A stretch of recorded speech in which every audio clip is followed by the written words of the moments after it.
하루에도 몇 번씩 한국발 개혁의 소리를 듣습니다. 개혁을 해야 돼. 어느 기관을 개혁해야 돼. 개혁자가 있고 개혁의 대상이 있죠. 우리 기독교인의 개혁은 어떻습니까? 우리가 살고 있는 얀후스의 땅, 체코 땅도 종교개혁의 땅이죠. 가까이 있는 독일, 그 종교개혁의 땅에서 마르틴 루터가 종교개혁을 했기 때문에 오늘날 그 개혁 때문에 우리를 신교 또는 개혁교회라고 하고 그 개혁 때문에 우리가 이 자리에 와서 예배할 수 있는 겁니다. 오늘 본문은 남유다 말기에 요시야 왕의 종교개혁을 보여주고 있습니다. 남북 분열한 이후에 남과 북이 나눠졌어요. 이스라엘이. 그래서 남유다와 북이스라엘이 있는데 어제 우리 청년들은 잠깐 공부했습니다만 남유다, 예루살렘이 있는 남유다의 왕이 솔로몬 다음에 분열되고 나서 20명. 그런데 중요한 건 그 20명의 왕 중에 완전히 부정적인 평가를 받은 왕이 12명. 긍정과 부정의 평가를 좀 애매하게 받은 왕이 6명.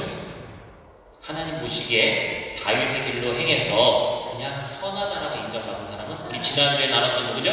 히스기야와 오늘 나누는 요시야밖에 없습니다. 20명의 왕 중에 몇 프로예요? 10%. 특별히 이 요시야라는 왕은 종교개혁을 단행한 왕으로서 그의 업적이 실로 대단하다고 할 수 있습니다. 우리가 말씀을 한번 천천히 보면서 이 요시야의 종교개혁의 특징이 무엇이고 오늘 말씀이 이 말씀을 통해서 하나님께서 우리에게 무엇을 말씀하시는지 저와 여러분들 마음 가운데 들리는 시간이 되시기를 주님의 이름으로 축원을 드립니다. 본문 말씀 보니까 요시야가 분열 왕국 이후에 16대 왕이라고 이야기를 하고 있으면서 몇 세의 왕이 됐다고 그래요? 8세의 왕이 됐다. 여러분 8살짜리가 알면 뭘 알겠어요? 히스기야와 요시야라는 왕 사이에 또 2명의 왕이 있었는데 므낫세 그리고 아몬이라는 왕은 이스라엘 역사 중에서도 최악의 악한 왕이라고 또한 소개가 되어져 있습니다. 하나님을 저버리고 우상을 숭배하고 나라를 위기로 몰아넣은 왕이었어요. 어떤 분이 저한테 이런 얘기를 하더라고요. 목사님 지긋지긋하네. 여기서 한 게 아니고요. 한국에서 열왕기 3화, 특히나 역대기 4화 나누는데 지긋지긋해. 뭐가 지긋지긋하냐? 이놈의 왕들이 조금만 잘하면 그 다음에 또 악한 왕이 나와. 조금 지나면 약간 또 선한 왕이 나와. 계속 이게 무슨 널뛰듯이 이렇게 가는 그런 모습을 보게 된다는 것이죠. 캐릭터가 겹치고 그 사람인 것만 같습니다. 그런데 여러분 어떻습니까? 역사는 반복됩니다. 개인의 삶도 마찬가지예요. 어제까지 잘 나가던 사람, 신앙도 잘 나가고 튼튼한 탄탄대로에 있었던 것만 반석 위에 있었던 것 같은 사람이 넘어지고 무너지더라는 거예요. 아마 제3자가 제 인생을 보면, 우리 인생을 보면 그 사람도 그렇게 얘기할 거예요. 뭐라고? 너도 참 지긋지긋해. 그렇게 얘기하지 않겠습니까? 요시야는 그의 아버지 아몬이 22세의 왕이 돼서 2년을 통치하고 신복들에게 궁중에서 살해당했어요. 아버지가 그렇게 죽었단 말이에요. 이런 분위기 속에서 요시야가 8세의 왕이 됐어요. 요시야는 내적이나 외적으로 힘든 시기에 곧 어린 나이에 왕이 됐어요. 8세의 나이라면 자기 자신도 뭔가 추스르기 힘든 나이에 나라를 다스려야 되는, 그래서 누군가의 도움을 받아야 될 나이인데 왕이 됐다는 겁니다.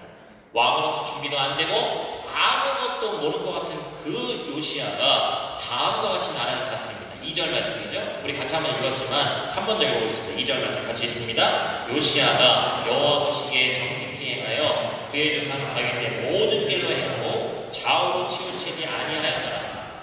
제가 좋아하는 단어 중에 하나, 좌로나 우로나 치우치지 않아. 일일비하지 않다. 하나님만 바라보고 8살짜리 어린아이가 정치도 모르고 군사도 모르고 아무것도 모르는데 하나 알았다는 거예요. 자신의 선조인 다윗의 길로는 가야 돼. 내가 이 길을 걸어가야 되는데 앞으로 왕으로서 통치를 해야 되는데 8살짜리가 물론 궁중교육 받았겠지만 알면 얼마나 알겠어요. 그런 왕이지만 한 가지는 분명히 알았는데 하나님의 말씀을 기준으로 정도로 다윗의 길을 행해야 됩니다. 그걸 평생의 모토로 삼았다는 거예요. 뭐예요? 요시야는 다른 건 몰랐지만 하나님을 아는 자였습니다. 요시야는 주기 18년 되던 해 26살에 성전의 보수를 시작합니다. 여러분들이 이제 나중에 또 우리가 함께 나누면 열왕기 상하에 있는 말씀이 역대기 상하에 있는 관점이 조금 다르게 또 써져 있어요. 그러니까 두 개를 같이 비교하는 게 사실은 되게 좋습니다. 역대 34장을 보면 왕이 된 지 12년에 계속해서 개혁을 이미 시작했습니다. 우상으로 더러워진 예루살렘을 깨끗하기 위해서 산당들을 제거하고 계속 반복돼요. 제가 이 설교를 지금 11개 하면서 몇 번 했는지 모르겠어요. 똑같은 얘기 계속 반복해요. 아사라 목상을 치고 성전을 회파한 것들 다시 세우고 무너진 것을 다시 한번 쌓고 계속 그것을 하는 거예요. 그런데 중요한 건 개혁이라는 것이 어느 날 갑자기 오늘부터 시작해서 되는 것이 아니라는 것이죠. 준비했기 때문에 가능했다는 겁니다. 요시야와 함께 개혁을 도왔던 사람들 역시 마찬가지입니다. 성전은 이미 오래전부터 할아버지, 아버지 세대에 이미 회파되고 무너져 내려가고 있어요. 근데 그런 곳에서 보수할 생각은 안 하고 예배를 하고 있었던 거예요. 요시야는 서기관 사반이라는 사람을 통해서 성전 보수를 진행하게 합니다. 사반은 성전 보수를 진행한 신실한 인물이라고 오늘 본문에 등장을 하죠. 7절 말씀에 보니까 이런 말씀이 쓰여있어요. 참 흥미로운 말씀입니다. 한번 같이 읽어볼까요? 7절 말씀 같이 읽습니다. 그러나 그들의 손에 맡긴 은을 회개하지 말지니 이는 그들이 진실하게 행함이니라. 하나님의 전을 증축하고 다시 보수하는데 뭐가 들어가요? 그때나 지금이나 돈이 들어가는 거예요. 여러분 채국교회도 지금 여러분 보시기에 이 좌편에 교육관이 있고 이렇게 비슷한 느낌으로 이쪽에다 이렇게 증축하려는 거죠. 요즘 시대에 부흥하니까 증축하겠죠. 그렇죠? 교회가 이제 힘들면 안 할 텐데 많은 또 돈이 소요가 되고요. 저희는 이제 체코 스피드를 아니까 2년 정도 걸리지 않을까. 옆에 이제 비슷한 거 또 이렇게 하는 거예요. 얼마 전에 목사님 오셔서 이렇게 하시. 체코는 좀 행정적인 것도 오래 걸리고 해서 한 4년 생각.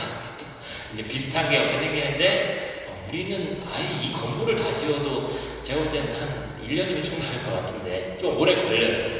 그런데 재정이 저 옆에도 짓는데 140만 원 밖에 써있는 거 보니까 7억이죠. 7억. 왜 이렇게 많은 돈이 전 들어간지 잘 모르겠습니다만 체코도 공사비가 상당히 비쌉니다. 하나님의 일을 함에 있어서도 기도하고 말씀하나 보고 그냥 하면 좋겠지만 돈이 들어가더라는 거예요. 돈이 들어가서 뭔가 그 돈을 가지고 일해야 될, 우리 교회를 따지면 재정 시스템들이 필요한데 원래 이렇게 교회가 좀 시스템도 쌓여주고 하면 어떻게 됩니까? 재정에도 감사가 필요해요. 이것을 얼마나 더 투명하게 잘 썼는지도 교회 내에서도 다 필요합니다. 모든 기관이 다 그렇듯이. 그런데 뭐라고 얘기하고 있냐면 하나님께서 말씀을 하시는데 대제사장 hilkiya와 얘기를 하기를, 사반에게 얘기를 하기를 이 재정 맡은 자들, 하나님의 전을 축축하고 다시 보수하는 일을 하는 자들이 믿을 만한 신실한 사람이기 때문에 그들에게 재정 감사를 터치를 하지 말라는 거예요. 저는 이 말씀을 보면서 중요한 개혁의 원리가 있습니다. 뭡니까? 개혁은 결코 혼자서 할 수 없습니다.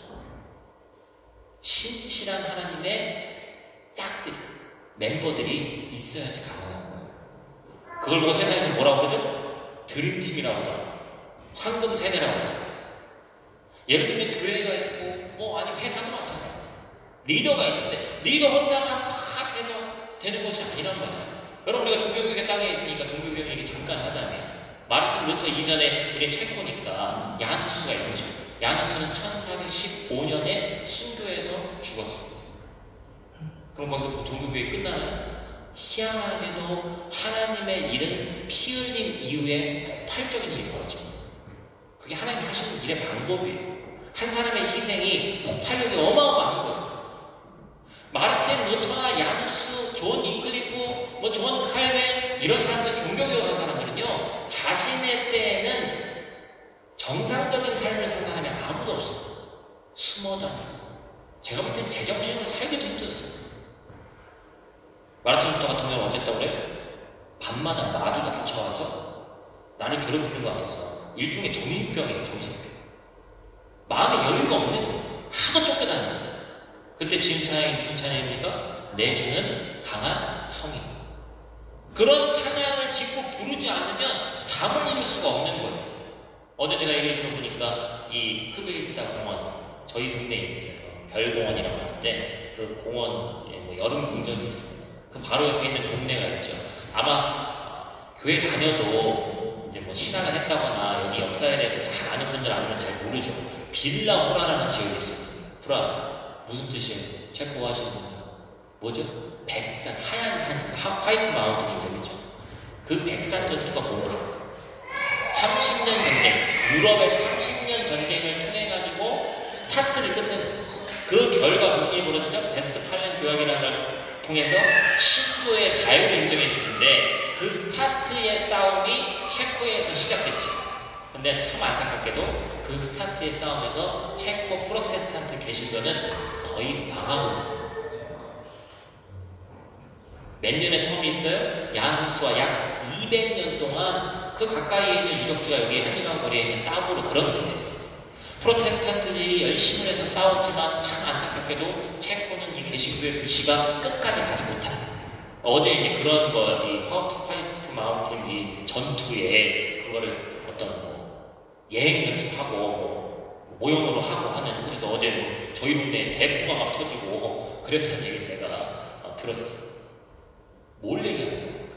종교개혁자 정상적으로 산 사람이 없어. 근데 그들이 뿌린 씨앗이 있고 불씨를 당기니까 하나님이 예배하신 자들에 의해서 그 불씨가 전도되고 결국에는 전역으로 퍼지면서 혁신이 일어나고 종교개혁이 일어나고 요시야 주변에서 평범한 일상을 신실하게 살아가는 믿음의 사람이 있었기 때문에 그들로 인해서 요시야의 종교개혁이 계속해서 탄력을 받을 수 있었다는 것이죠. 사람은 그러면 무엇이 신실함의 기준입니까?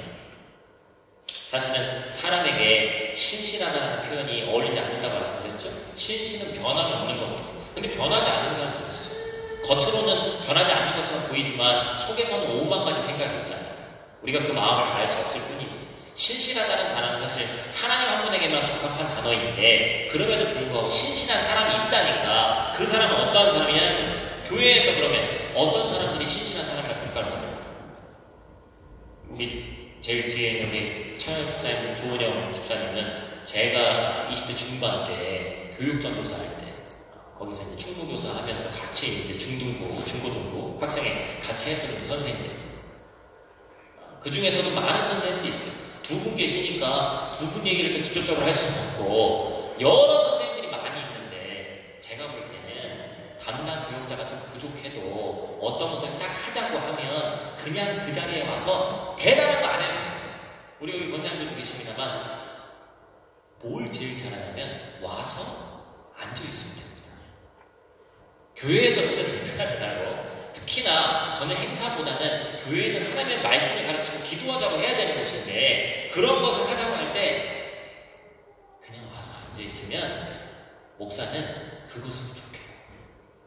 대단한 걸 말하는 게 아니에요. 기도하자고 할 때 기도, 하나님 말씀 보자고 할 때 말씀 보고 목사님이 이제 가을에 성경 공부나 기도 모임도 앞두고 이런 소리 하시는구나 하실 수도 있어요. 뭐 틀린 얘기도 아니고.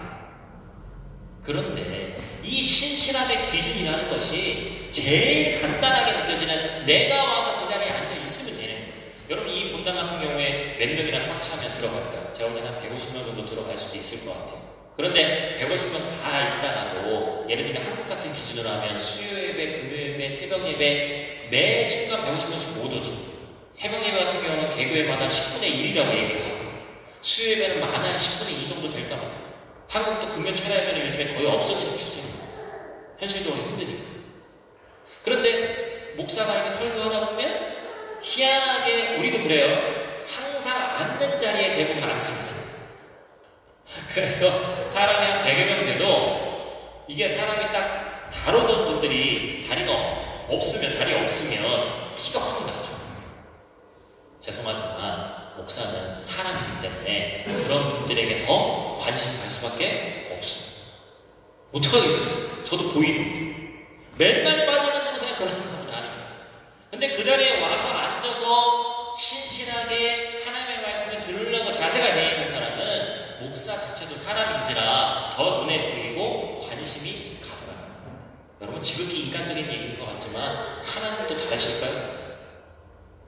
저는 하나님도 우리와 상당히 비슷하다고 생각이 되어집니다. 기본적으로 하나님의 말씀을 듣고 하나님의 말씀을 청정키기 위해서 기도하려고 모이고 그런 자리는 시간이 허락돼서 오는 자리가 아니라 시간을 내서 와야 되는 자리예요.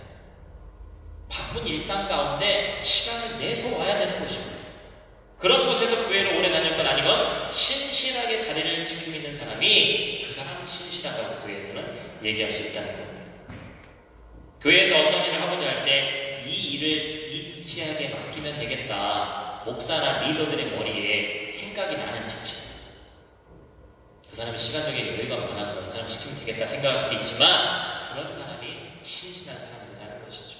요시야, 사반, 힐기야 감독자들의 삶이 그러했어요. 하나님이 개혁의 일을 시작할 때 요시야는 준비가 되어 있었기 때문에 그 자리에 있던 사람이었기 때문에 어렸지만 좌우나 우로나 치우치지 않는 심정을 가지고 있었고 요시야를 통해서 개혁할 수 있었어요.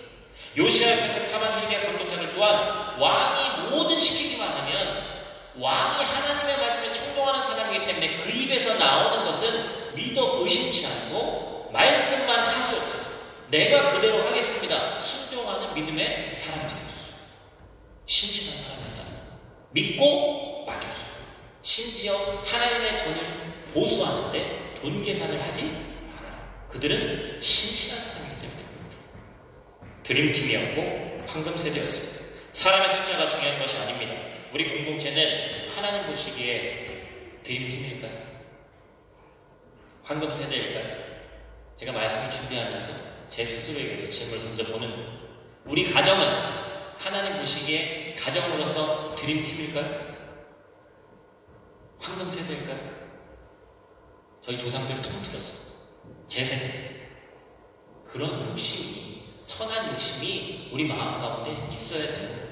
내 세대, 내 때 하나님을 제일 잘 믿고 성경에서 표현하는 대로 다윗의 길로 행한 그러한 세대가 내 세대가 되겠다. 할렐루야. 그런 마음이 우리 마음 가운데 있어야 하는 줄 믿습니다. 평범한 일상을 통해서 꾸준하게 진행되던 요시야의 계획이 말씀의 발견과 함께 급물살을 탑니다. 대제사장 힐기야가 여호와의 성전을 수리하다가 방치되었던, 그러니까 성전을 수리하다가 찾으려고 해서 찾은 게 아니라 율법책을 우연히 찾게 되는 거예요. 역대하 34장에는 이때의 상황이 더욱더 자세히 기록되어 있는데 한번 같이 읽어보겠습니다. 역대하 34장 14절 말씀 같이 읽습니다. 우리가 여호와의 전에 헌금한 돈을 꺼낼 때에 제사장 힐기야가 모세가 전한 여호와의 율법책을 발견합니다. 율법책을 찾으려고 해서 찾은 게 아니라 오랜 몇백 년의 세월이 되다 보니까 하나님의 말씀이 어떠한 말씀인지 가물가물해지고 쓰여진 것이 있긴 있는데 그런 일이 벌어졌다는 것이죠. 대제사장 힐기야가 이 사실을 서기관 사반에게 보고했고 사반이 왕에게 보고를 하자 왕이 사반에게 여호와의 율법책을, 그러니까 지금으로 따지면 성경책을 여러분들 앞에 다 들으라고 이제 처음 듣는 거예요. 어떤 사람은 70년, 80년 인생 가운데 율법책 제대로 된 거 처음 듣는 사람도 있었을 것입니다.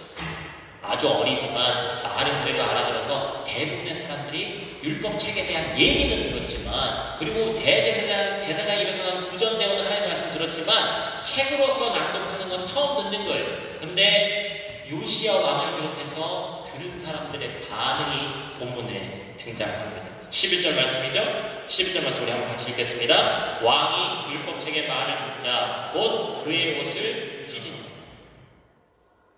여러분, 옷을 찢는 건 뭘 의미합니까? 옷을 찢는다는 얘기는 뭐 세상에 이런 게 다 있어, 그게 아니고요. 뭐예요? 이전까지 잘못 살았다. 그동안에 내가 하나님의 말씀을 청종한다고 했는데 하나님의 말씀대로 온전히 따르지 못했다는 겁니다. 여러분, 개혁이라는 말 자체가 뭡니까? 고칠 개, 가죽, 혁자. 찢는 거. 가죽을 찢기가 얼마나 힘듭니까? 근데 그것을 찢는 마음으로, 옷을 찢는 마음으로 즉각적인 회개의 자세를 요시야가 취하는 거예요. 왕이 그러니 그 밑에 있는 국민들은 어떻겠습니까? 백성들이 하나님의 말씀 앞에 납작 엎드리는 거예요. 율법책의 발견은 종교개혁의 불씨를 놓았습니다. 단호하고 철저한 종교개혁이 진행이 됩니다. 성전에만 국한되던 개혁이 남유다 전역으로 퍼지는 계기가 됐습니다. 우리는 하나님의 말씀 앞에서 지금 옷을 찢을 수는 없고 뭘 찢어야 돼요? 우리의 마음을 찢어야 돼요. 여러분, 하나님 말씀 앞에서 마음을 찢는다는 표현이 뭘까요? 바로 회개해야 돼요. 우리의 삶 가운데 하나님의 말씀대로 온전히 청종치 못하고 제대로 살지 못했던 그 마음을 하나님 앞에 내 마음을 찢어야 돼요. 목사님 말씀하시고 그러면 내 마음에 찔림이 있고 당연히 그 말씀 앞에서 내 마음이 찢어지지 뭐 다른 걸 찢을 사람이 누가 있겠습니까? 그런데 여러분 보십시오. 오늘 본문에 이 요시야 왕 뒤에 가면 이제 남유다가 망해가는 그러한 것이 등장을 하는데 예레미야 36장 말씀을 보니까 예레미야의 예언을 들은 여호와 기구와 신하들이 말씀을 찢습니다. 하나님의 말씀이 선포됐는데 내 자신이 옷을 찢고 회개하는 것이 아니라 하나님의 말씀이 잘못됐다고 말씀을 찢었다. 그런 강팍한 마음이 인간의 마음 가운데도 있더라는 거예요. 조금 다른 얘기지만 많은 사람들이 우리가 왜 교회에 다니는지에 대해서 궁금해합니다. 그리고 이전보다 실제로 전도하기 좀 힘든 시대가 됐어요. 왜냐하면 목사도 그렇고 교회도 그렇고 너무나 잘못하는 일들이 많습니다. 교회가 너무나 많이 갔다 보니까 이것을 하나님 앞에서 좀 낮아져야 되는데 교회와 그다음에 교회의 어떤 장로님, 목사님 너무 교만한 분들이 많아졌어요. 만약에 우리 주변에 있는 분들이 이런 시대를 살아가고 있는데 당신은 왜 교회에 다니십니까? 누군가 우리에게 물어요. 아마 여러분 주변에도 묻는 사람이 있을 수 있습니다. 그럼 뭐라고 대답하시겠어요? 왜 교회에 다녀요? 그럼 우리가 피상적으로 하는 대답은 있죠. 난 하나님 잘 믿고 구원받아서 하나님 나라 가려고 한다. 이게 너무 믿지 않는 사람, 우리는 당연히 하는 얘기지만 믿지 않는 사람들에게는 요즘에는 좀 잘 통하지 않는 그런 얘기죠. 그럼 도대체 왜 교회를 다니는? 아마 여러 가지 답이 있을 것입니다. 해외에 있으니까 한인 커뮤니티가 필요한데 교회라는 것이 그나마 믿을만 하기 때문에 간다. 뭐 그런 것도 있을 수 있고. 태어나 보니까 기독교 집안 어려서부터 그냥 아무 의심 없이 모태신앙에서 교회 갔어요. 엄마 태에서부터 신앙생활 했는데 하다 보니까 모태신앙이었는데 모태 하다가 못한다고 해서 그냥 교회를 다니는데 못하는 신앙 모태신앙일 수도 있고. 근데 그냥 와서는 앉게 돼요. 나와보니까 그래도 목사님 말씀 들으면서 뭔가 좀 마음이 조금 더 편한 것 같아. 그래서 그래도 주일날 일요일날 놀러 가긴 가되 교회도 왔다가 놀러 가는 게 마음 편해서 그런 분도 있을 수 있어요. 우리는 왜 교회에 다니는 것인가? 그것은 저는 이러한 말씀을 준비하면서 나름대로 이런 결론을 내렸어요. 왜 교회에 다니냐? 바로 내가 개혁의 대상이기 때문에 교회에 다녀야 됩니다. 다른 사람이 아니라 내가 개혁의 대상입니다. 하나님 없이는 내 자신이 개혁되지 않는 사람인 것을, 그렇게 강팍한 사람인 것을 내 스스로 알고 있기 때문에 그렇습니다. 대부분의 것들은 자칫사들에 그치고 내 안에 또 다른 나는 너무나도 악해서 선한 길로 가기 힘들고 말씀대로 듣긴 들었지만 살아갈 능력이 내 안에 없는 것을 우리가 잘 알기 때문에 그렇습니다. 우리는 그런 존재이기 때문에 이 땅을 살아가는 우리에게는 우리 삶에는 하나님이 하신 일들, 즉 하나님의 도움이 필요한 사람임을 알기 때문에 우리는 교회에 나오는 것이죠. 혹자들은 이렇게 얘기합니다. 인간의 연약한 심리가 종교를 만들어냈고 하나님이라는 그런 신을 만들어냈다. 하지만 반대로 그 말을 하는 자기 자신이 완벽하다라고 생각하는 그 사람이 지극히 교만한 겁니다. 여러분, 인간이 얼마나 연약한 존재인지 아시잖아요. 제가 만약에 저는 주일날 앞두고 컨디션 진짜 잘 유지하려고 하는데 제가 만약에 뭐 좀 어디 안 좋아가지고 이 자리에 설 수 있는 환경만 안 돼도 예배조차도 참석 못하고 뭐 하나부터 열까지 못할 것이 건강이 최우선이기 때문에 조금만 안 좋아도 불평하고 불만하고 내 주변에 있는 모든 것들이 다 싫어집니다. 인간이 그런 존재예요.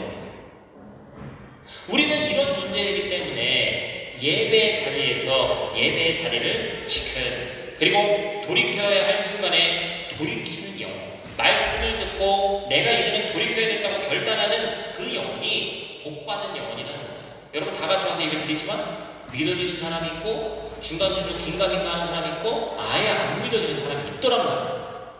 근데 말씀이 내 귀에 들리고 성경은 잘 모르지만 목사님 하신 얘기가 들리고 그 말씀 가운데 내가 뭔가 찔림이 있고 다시 돌이켜서 내 삶 가운데 하나님이 하신 방향성을 정해서 가야겠다고 결단이 되어지는 사람은 그 사람이 복된 사람. 우리 복 너무 좋아하잖아요.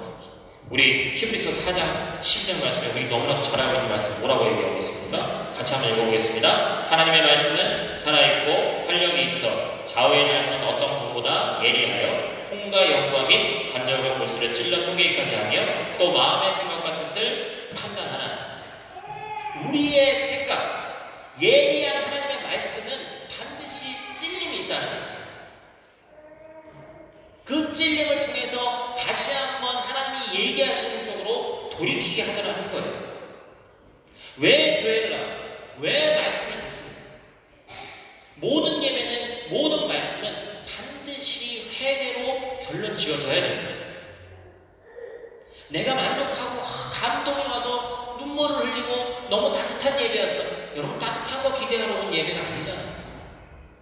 예배에서 우리가 기대해야 될 한 가지는 그동안 잘못 살았던 내 삶을 돌아보고 하나님 앞에서 다시 한번 잘 살겠다라고 하는 회개밖에 없는 거예요.